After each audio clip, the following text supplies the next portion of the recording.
Thank you very much for joining us today, Governor. Give us a sense of the Chilean economy today, how it's responded to the global economic crisis. Well, the Chilean economy has been suffering as all countries in the world. This is a global crisis. We can mitigate the effects of the crisis, but we cannot be absent of the crisis. There was a huge collapse of demand all around the world late last year, and this affected to all of us. On top of that, there was also a global confidence crisis, and that's paralyzed the purchase of consumption goods, investment in the part of firms, so that's affect all of us. And the Chilean economy, most likely, if it has positive growth, will be very small this year, could be even negative. So we coming from growth closer to 4 or 5%. Late last year, we had a sharp downturn, and then now it seems that's leveling off and we should be growing in the next quarters. Despite that, the base effect already will make us to have very low growth this year, and we cannot rule out that could be even negative. So the issue is how did it affect us on all those dimensions of decline of demand in the global economy. Although we are not as affected as industrial countries or countries that produce industrial goods, because we still sell commodities, and commodities, although they have had a decline in prices with respect to 1 year ago, this hasn't been as dramatic, the decline. So exports are still being sold in foreign markets. So we may have a decline in export, but very small in volumes. Terms of trade are declining, income is declining, that's softening demand, so this is an effect. Now, the good part about the response is that we have been able to implement a very strong monetary policy, expansionary monetary policy and fiscal policy as never before in our country, as never before in the region. Right. And this is because it's a very stable economy, committed with a flexible exchange rate, with an inflation target. On the run-up of inflation, we increased interest rate. Not that much because we knew that was an external phenomenon. And then with the decline of inflation,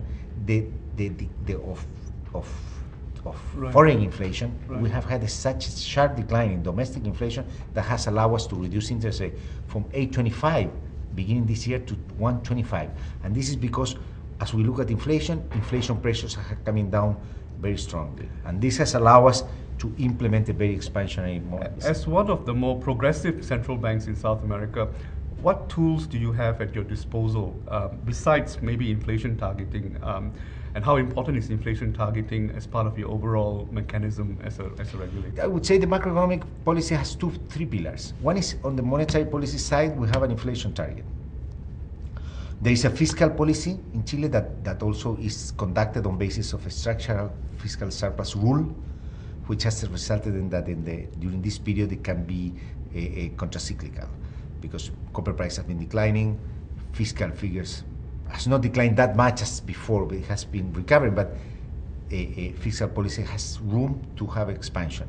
On top of that, Chile is a country that has no debt, public debt, because in the last years with the high copper price there was such a huge savings that we accumulate roughly 15% of GDP sovereign wealth fund. Right. So on the policy side, we have a contracyclical fiscal policy. On the monetary policy side, conducted by inflation target, we have an expansionary monetary policy, and we have also a very solid system of prudential regulation of the financial system. Right. With the three pillars, I think that is the relationship between central bank and government has to be symbiotic in some ways. How would you describe that relationship? The relation, what I said is usually the most important thing of the relation is to have a common diagnosis and to have a common policy stance, because fiscal policy is very independent to operate, given the strength of the public finance, and we have an independent central bank. So in a way, it facilitates our work.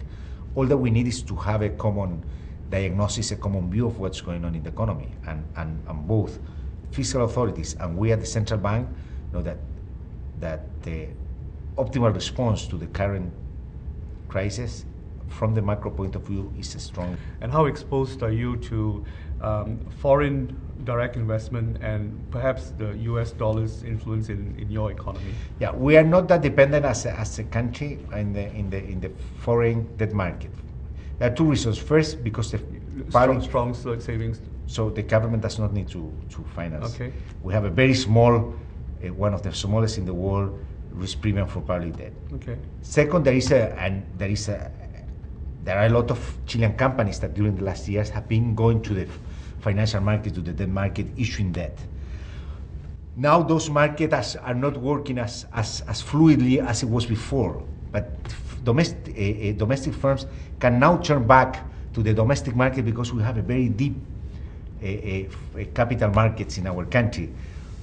To a large extent, has been deepened by the expansion of pension funds and for our pension system.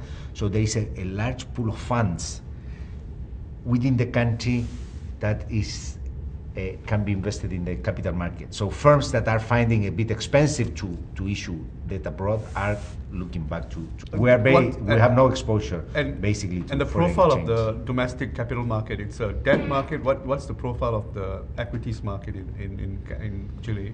Yeah, we have also a deep equity market, and this is part of the investment.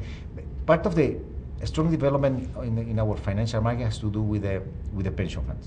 The pension fund system has grown over time and has developed the financial market, the equity, and the capital market. Right. Strong savings, very deep capital markets.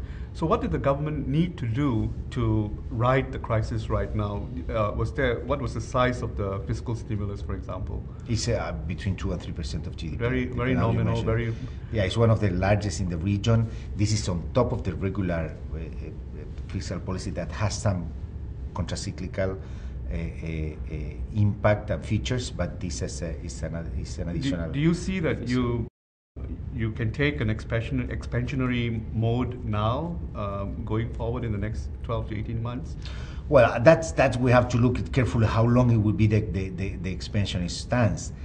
Given the current juncture and the weakness of economic activity and demand, it's make a lot of sense to have a very expansionary monetary policy. What is the financial resources of the central bank? We have also a very strong international reserve position. We have accumulated reserves.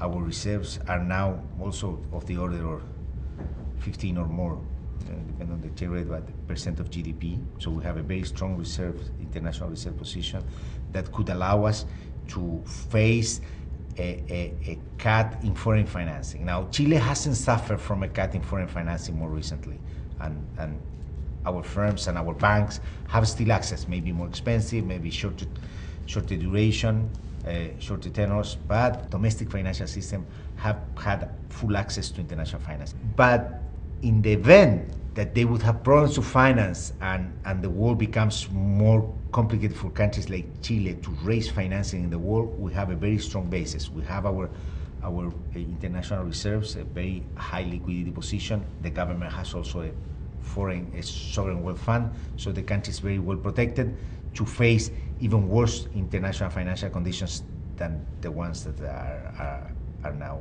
prevailing.